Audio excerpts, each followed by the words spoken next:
ഓരോ വ്യക്തിക്കും വ്യത്യസ്തമായിട്ടുള്ള ബോഡി ഓർഡറാണുള്ളത്. ഒരു തരത്തിൽ നമ്മളെ മറ്റൊരാളിൽ നിന്ന് വേറിട്ട് നിർത്തുന്ന പ്രതിഭാസങ്ങളിൽ ഒന്നാണ് ബോഡി ഓർഡർ. ബോഡി ഓർഡർ സുഖകരമോ ചീത്തയോ ആകാം.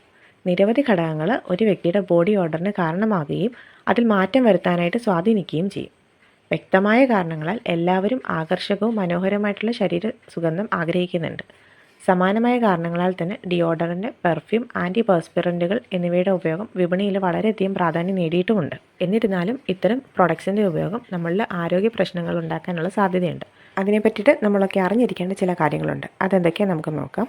സമ്മർദ്ദവും ശാരീരിക പ്രവർത്തനങ്ങളും ശരീരത്തിൻ്റെ ഗന്ധത്തെ പ്രതികൂലമായിട്ട് ബാധിക്കും. ഏതെങ്കിലും ശാരീരിക പ്രവർത്തനങ്ങളിൽ നിന്നുള്ള വിയർപ്പിനേക്കാൾ സമ്മർദ്ദത്തിൽ നിന്നുള്ള വിയർപ്പിന് ദുർഗന്ധമുണ്ടാക്കാൻ സാധ്യത കൂടുതലാണ്.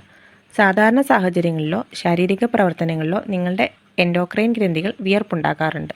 എന്നാൽ നമ്മൾ സമ്മർദ്ദത്തിലായിരിക്കുമ്പോൾ വിയർപ്പ് ഉൽപ്പാദിപ്പിക്കുന്നത് അപ്പോക്രൈൻ ഗ്രന്ഥികളാണ്. ഈ വിയർപ്പ് കൂടുതൽ കൊഴുപ്പ്, പ്രോട്ടീൻ എന്നിവയിൽ കേന്ദ്രീകരിച്ച് ദുർഗന്ധം വമിക്കും. നമ്മുടെ ഭക്ഷണക്രമം നമ്മുടെ ശരീരഗന്ധത്തെ പ്രതികൂലമായിട്ട് ബാധിക്കും. ക്യാബേജ്, റാഡിഷ്, ശതാവരി തുടങ്ങിയ വായുകോപത്തിന് കാരണമാകുന്ന ഭക്ഷണങ്ങൾ ശരീരത്തിലെ ദുർഗന്ധത്തിന് കാരണമാകും. പ്രമേഹം, പ്രഗ്നൻസി, മെനോപോസ് തുടങ്ങിയ വിവിധ ആരോഗ്യാവസ്ഥകൾ ശരീരഗന്ധത്തിൽ മാറ്റം വരുത്തും. അതുപോലെ തന്നെ നമ്മുടെ മോശം ശാരീരിക ശുചിത്വം മൂലം ശരീരത്തിൽ നിന്നും ദുർഗന്ധം വമിക്കാൻ കാരണമാകും. നമ്മുടെ ശരീരത്തിൽ ദുർഗന്ധം വമിക്കാനുള്ള ഏറ്റവും സാധാരണമായ കാരണങ്ങളിലൊന്നാണ് നമ്മുടെ സ്കിന്നിലുണ്ടാകുന്ന അണുബാധകൾ. ഇങ്ങനെയൊക്കെ നമ്മളിലുണ്ടാകുന്ന പ്രശ്നങ്ങളൊക്കെ ഒന്ന് ശ്രദ്ധിച്ചു കഴിഞ്ഞാൽ നമുക്ക് ശരീര ദുർഗന്ധം ഒരു വിധത്തിൽ തടയാനായിട്ട് സാധിക്കും. നമുക്കറിയാം, ഒരു വ്യക്തിയുടെ ശരീര ദുർഗന്ധം വർദ്ധിപ്പിക്കാനുള്ള പ്രധാന കാരണമാണ് വിയർപ്പ്. ഇതിനെ പ്രതിരോധിക്കാൻ രൂപകൽപ്പന ചെയ്ത സൗന്ദര്യവർദ്ധക വസ്തുക്കൾ ഈ ദുർഗന്ധം കുറയ്ക്കുന്നതിനോ മറയ്ക്കുന്നതിനോ ഫലപ്രദമായിട്ട് പ്രവർത്തിക്കാറുണ്ട്. അത്തരത്തിലുള്ള ഡിയോഡറൻറ്റുകളും ആൻറ്റിപെർസ്പിറൻറ്റുകളും വ്യത്യസ്ത രീതിയിലാണ് പ്രവർത്തിക്കുന്നത്.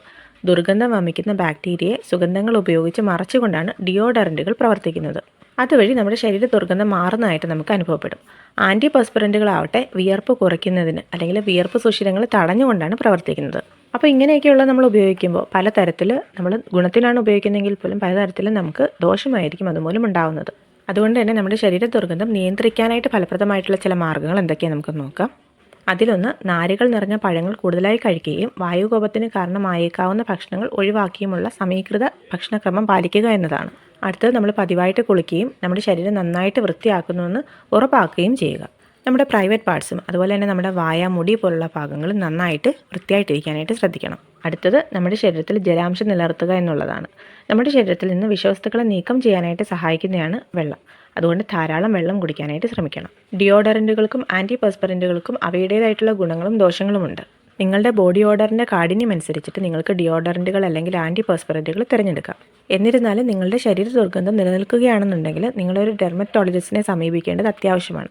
കാരണം ആരോഗ്യപരമായിട്ടുള്ള പല പ്രശ്നത്തിൻ്റെയും സൂചനയായിട്ടും നിങ്ങൾക്ക് ശരീര ദുർഗന്ധം അനുഭവപ്പെടാം.